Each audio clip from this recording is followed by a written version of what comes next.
Bonjour, chers amis. Bienvenue sur la chaîne du Studio 97. Aujourd'hui, pour un tutoriel pour découvrir l'effet de dédoublement. Je vous présente mon nouvel assistant, Pouce Bleu.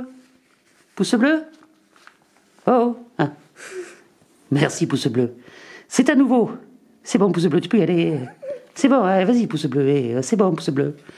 C'est à nouveau l'ancien, je l'ai viré. Donc aujourd'hui, je vous propose l'effet de dédoublement. Il y a deux façons de faire du dédoublement. Première façon, de manière un peu, comment dire, empirique. Assistant? Merci, assistant. Vous voyez, là, je suis dédoublé. Trop fort, hein? Ça, c'est la première méthode. Deuxième méthode, assistant, s'il vous plaît. La deuxième méthode consiste à faire un peu de montage. Eh? Pas mal, non? Il est bien ce petit effet. Je vais vous expliquer comment le faire. Pour que cet effet marche bien, ce qui va être très important, c'est que la caméra ne bouge pas, qu'elle soit bien fixe. Le plus simple, pour être sûr de ne pas bouger pendant la prise de vue, c'est de caler votre smartphone, votre appareil photo ou votre caméra et de faire une seule prise qui sera ensuite montée en deux parties. Je vous explique.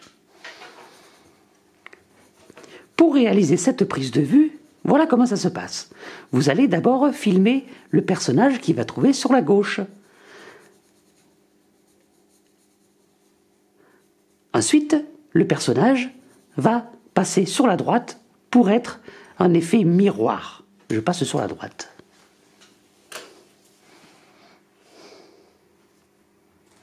L'étape d'après se passe sur votre ordinateur.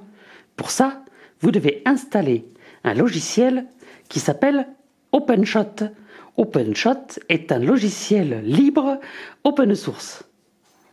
Open, ça veut dire qu'il est ouvert à tout. Tu veux faire une soirée? Ouais, je suis open. Tout ça. Mais bref, passons sur l'ordinateur. Après avoir installé le logiciel OpenShot sur votre ordinateur, voilà comment ça se passe. Je vous fais une petite capture d'écran.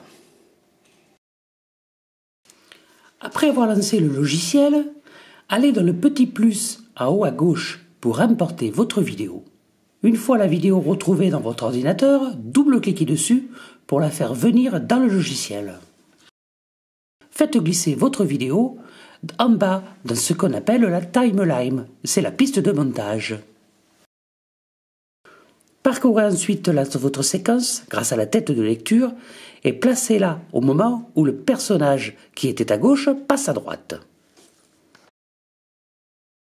Il va falloir couper la vidéo en deux morceaux. Le morceau de gauche pour la personne de gauche, le morceau de droite pour la personne de droite.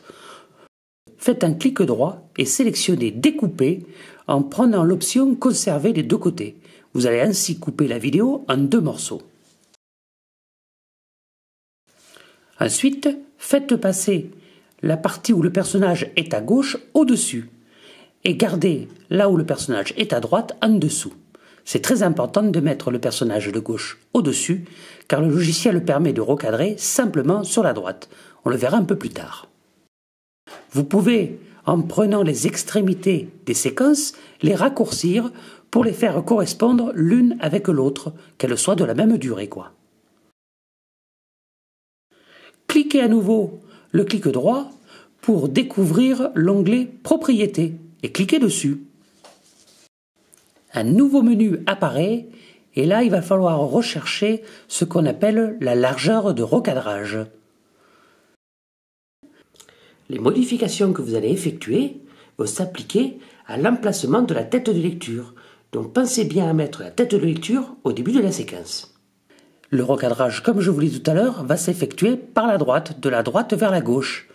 Si on veut recadrer l'image à la moitié, il faudra aller jusqu'à une valeur de 0,50.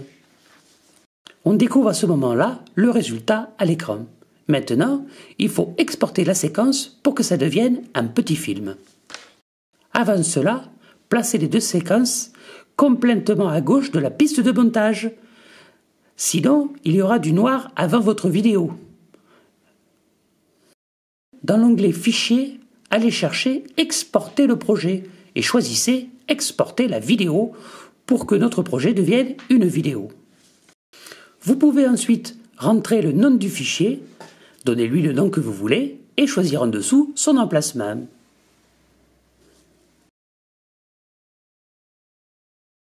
Vous avez plusieurs choix pour le format de l'image. Je vous conseille de prendre du MP4 en H264. C'est un format qui passe bien partout. Il ne vous reste plus qu'à faire exporter la vidéo et d'attendre un petit peu. Voici maintenant le résultat de mon petit film. Et on attend avec impatience les vôtres. À bientôt les copains. Et si vous avez aimé cette vidéo, n'hésitez pas à la partager et surtout à mettre le fameux pouce bleu. Pouce bleu? Pouce bleu? Assistant? Ah, merci. Pas trop devant le visage, s'il te plaît, pouce bleu. Hein? Et arrête de rigoler bêtement là. Merci, c'est bon pouce bleu, merci, merci. À bientôt les amis, à bientôt.